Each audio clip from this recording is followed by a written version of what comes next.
Now, for most people, the stream of thoughts has such a gravitational pull that they get completely dragged along by this continuously proliferating stream of mental activity. I sometimes call it the voice in the head. It never stops speaking.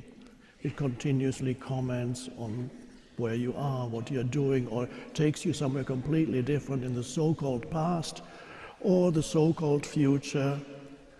One thing after another, one damn thing after another, to paraphrase Churchill. Churchill was talking about history. History is just one damn thing after another, and that's true, but for many people, their conditioned mind, the experience of their conditioned mind is just one damn thing after another, because it never leaves you alone. It goes. So most humans who are not awakened or even awakening are completely trapped in their object consciousness. They are confined by it, and not only that, they are completely identified with all the arising thoughts and emotions that continuously go through their mind. And there's no separation between the thoughts and the emotions that accompany the thoughts, and you're not even there.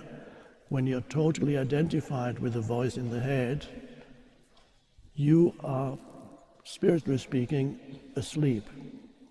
Or another word for it is unconscious. The most important thing in your life is to connect with that depth dimension. Because without that, even if you don't fully awaken whatever that is, but to have an inner connectedness with something that transcends the personality or the historical person. The historical person that you are has its place, it's fine. You have to live with yourself on that level, and it's problematic. Every person is problematic. Every person's life is problematic. Although you might not know this if you read people's Facebook posts, because they're all doing great. And they're all looking so happy. And they're all eating their wonderful meals, and you have to fake it.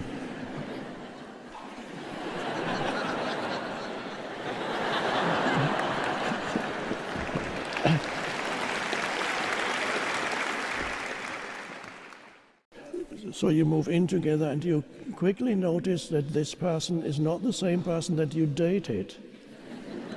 Soon, after a few days or weeks, sometimes months, but that's maximum, you find, who is this person? There are suddenly aspects of the personality that you find deeply irritating, if not disturbing. And then you question yourself, say, I must have made a mistake. But it could also be that your partner feels the same thing about you. What happened? Well, so you're experiencing a conditioned personality.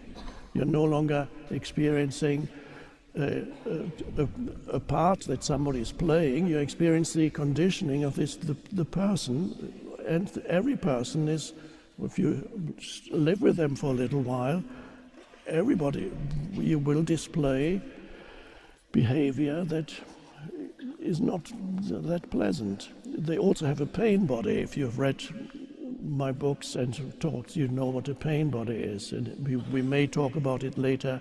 It's an accumulation of past emotional pain that lives in you, but it's dormant, and then after a while it becomes active because it needs to feed on some kind of drama.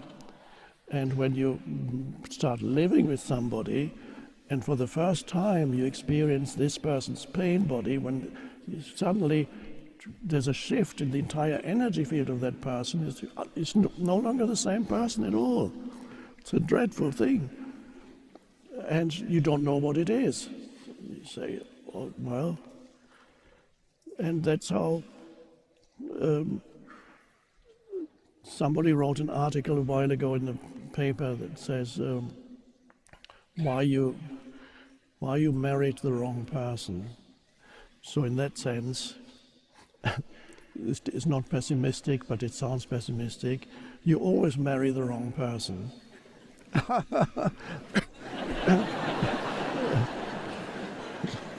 Unless you awakened to a deeper dimension in yourself that transcends the conditioned personality, then you have something more, something genuine, something that is not part of the conditioned entity that we call the person or the personality. Without that, the state of insufficiency, of lack, of not enough, of something missing, but you don't know what, or you think you know what, but that's not it, you can never get rid of it. So if you remain trapped in the mental conditional, the conditioned energy field of the personality, then you are condemned to perpetual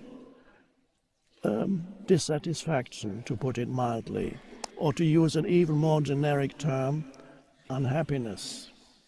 If you seek yourself in all those things that you think will bring you salvation, if you seek yourself in those things of the world that the world offers, then you will be unhappy.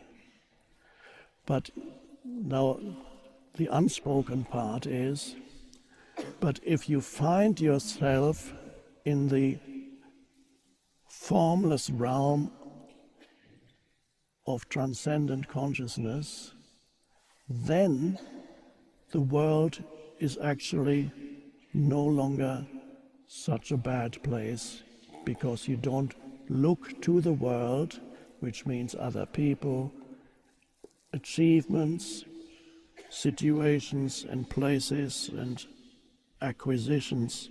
You don't look to the world for completion of your sense of identity. You don't seek yourself anymore in the things of this world. Then the things of the world are no longer as frustrating as they were before. So alcohol can briefly free you because you take a few drinks and you feel lighter for a while. Because it slows down your mind. You can't think that much anymore. And because you can't think that much anymore, life becomes somewhat less problematic.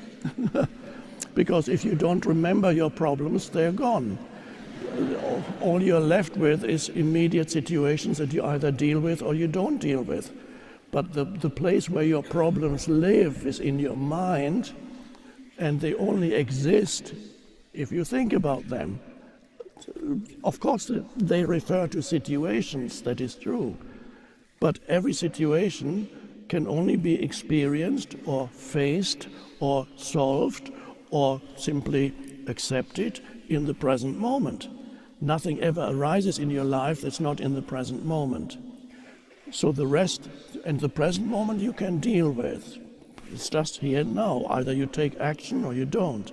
But this is the present moment. But then you have a whole superstructure of the problematic, my problematic life that lives in your mind. And that's an incredible burden to live with.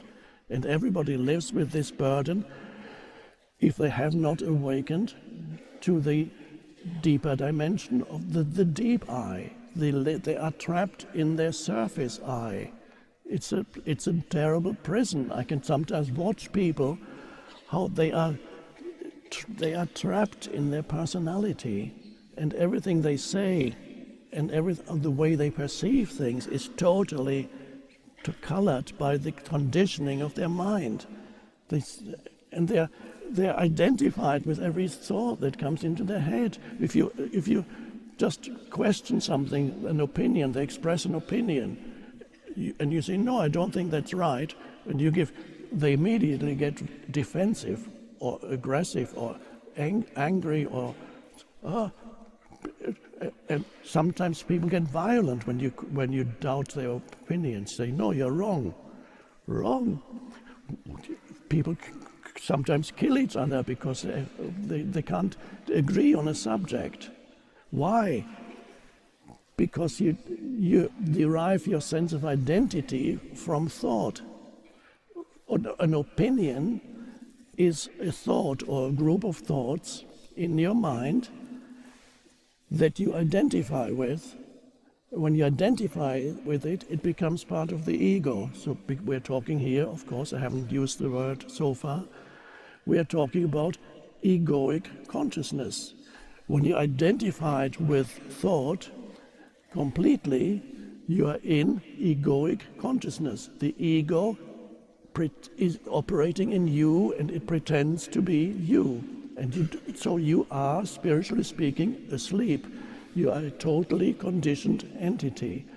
And so every opinion that you have, anybody should question it, that this person is questioning your very sense of identity. And that's how you react. You feel threatened in your sense of identity. It's an absurd delusion, but millions live like that.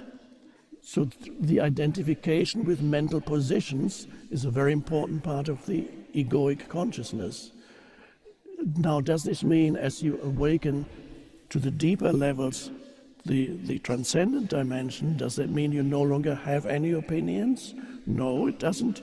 You continue to have opinions and, of course, thoughts also, but you do not derive your sense of who you are from those thoughts or opinions. Why do you no longer derive your sense of who you are from those thoughts? Because you have found something much more real, much more fundamental than any thought that tells you who you are. A thought is, by the analogy I often use, is a ripple on the surface of the ocean. You as a personality, and the personality consists of the conditioning of your mind. You're like a ripple on the surface of the ocean, and you exist as this ripple. Some ripples are bigger than others, but it doesn't make that much difference. Some ripples are even waves. They might have a private jet, so there's a wave. I'm a wave. I'm not a ripple on the surface of the ocean. And so the ripple looks at other ripples and feels uneasy, and it's never complete. And deep down, it knows that its existence is short-lived. So it hopes to become a little bigger ripple by looking to the future, because if I get this, that, and that, I'll be a bigger ripple. But it also knows deep down that the future that it looks to for fulfillment will eventually kill it too. So the future is a two-edged sword. It promises fulfillment, but it really will kill you. That's time. I talked about transcending a sense of self through taking in a substance. It frees you from a moment from this sense of insufficiency. The ripple feels a little bit better and just taken something, and doesn't think about its problems anymore. It doesn't always work, because sometimes it can awaken the pain body. Certain substances like alcohol can awaken your pain body, in which case, because it lowers your level of consciousness to an even lower level than your normal level. I'm not talking to you personally. It lowers your level when you drink, lowers your level of consciousness to an even lower than the normal level, and then this gives the pain body an opportunity to completely take you over. But with other people, they become temporarily quite happy when they drink or take other substances. You can smoke. It slows down your mind. It goes, and it feels so good. your problem, the whole superstructure of problems begins to subside because you're not thinking about the problems. Therefore, they disappear. So there you have glimpses of self-transcendence, and that's why people feel drawn to it, because without knowing it, people are longing to become free of themselves.